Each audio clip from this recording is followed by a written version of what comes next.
All right, y'all, what's up, man? Welcome to the podcast with Soul.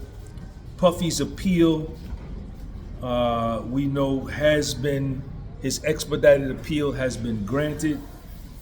Now, what's interesting is if you go on Pacer, you can pull all of this paperwork down. This is where I'm coming from the actual court documents.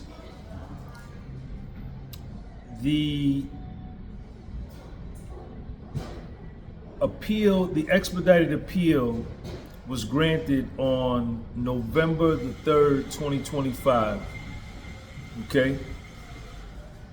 The motion was filed on October the 29th, 2025. But what's interesting about this case is two of the assistant U.S. attorneys that were on the prosecution for the criminal trial are also assigned to the appeal. Now, the appeal is going to be with the Second Circuit Court of Appeals. Alexander Shapiro, who is Puffy's attorney, along with Jason Driscoll, are going to be handling the appeal for Puff. Okay?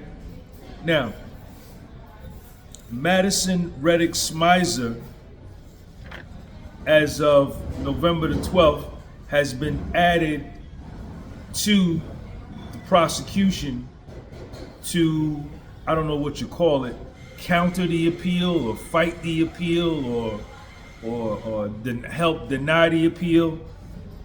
And also Mary Christine Slavic is also a part of the prosecution to block the appeal, shoot down the appeal, fight the appeal, or whatever.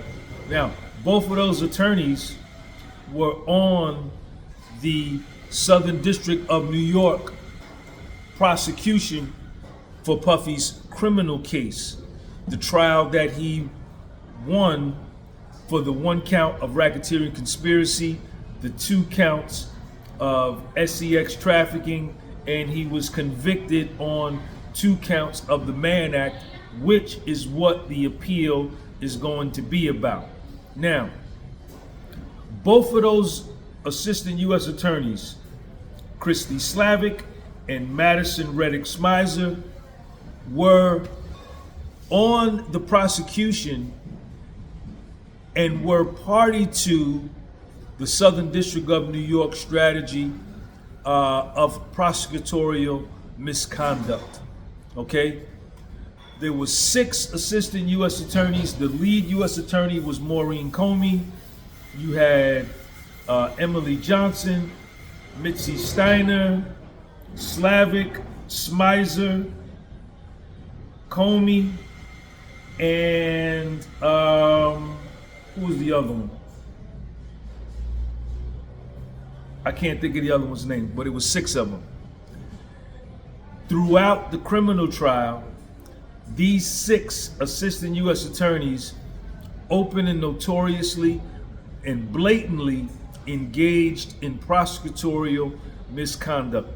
Before the trial, even when Puffy was in MDC Brooklyn, before his arrest, they were leaking out false information to the media that they knew would taint the jury pool, assassinate Puffy's character in public opinion, which would make it almost impossible for him to get an impartial jury.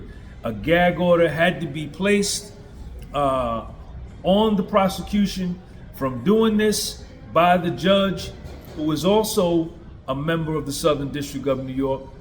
These assistant U.S. attorneys continued to engage in leaking information to the media to make it hard for Puffy to get a fair and impartial trial. And then the judge had to say something else again, and then they finally stopped. These 2 assistant U.S. attorneys, Mary Christie Slavic and Madison Reddick Smizer, both Ivy League graduates. I think the University of Pennsylvania and Yale University Law School, or either Harvard Law. Okay? They both engaged in the prosecutorial misconduct of putting witnesses on the stand who perjured themselves. And that these two U.S. attorneys knew were going to perjure themselves, because in the trial preparation, witness preparation for trial, which these two U.S. attorneys met with their government witnesses several times before the trial to prepare them for the defense's cross-examination, knew exactly what they were going to say in the direct examination, and most times knew that a lot of that information they were putting out in the direct examination was not true and was lies and was perjury, yet they engaged in it anyway. They also granted a lot of the government's witnesses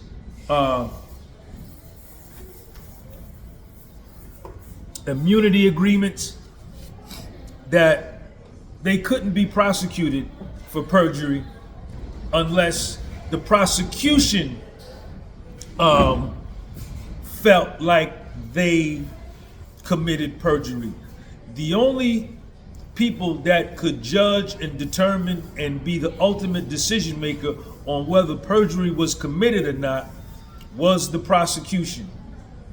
And that right there in and of itself is unethical and unfair, because a lot of these government witnesses that they put on the stand also had massive civil suits that they had filed against Puff, $6.5 million, $10 million, and were allowed to get on the stand and lie and commit perjury, even though they knew that a lot of what the testimony was not true. These same two attorneys, on October 27, 2025, Mary Christine Slavic was appointed. She was added as an attorney for the prosecution. Okay, and then on November the 12th, 2025, which was a couple days ago, Madison Reddick Smizer was also added as an attorney for the government to knock down Puffy's appeal. Now, Puffy's lawyers on here, I don't see them. There's a guy named Christopher Johnson. And I already know, I read some other paperwork that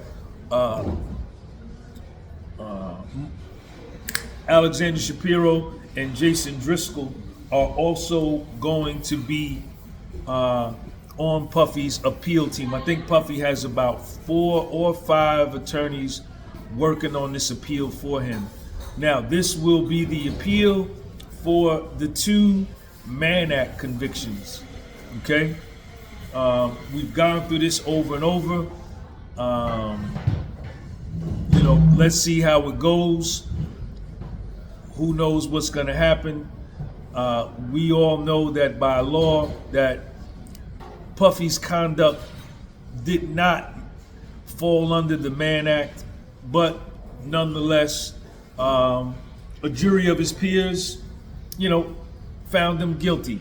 And we know that Alexander Shapiro asked for a Rule 29 acquittal and also a Rule 33 new trial, which were denied by the judge, who is a employee of the Southern District of New York, who ultimately over-sentenced Puffy to 50 months in federal prison.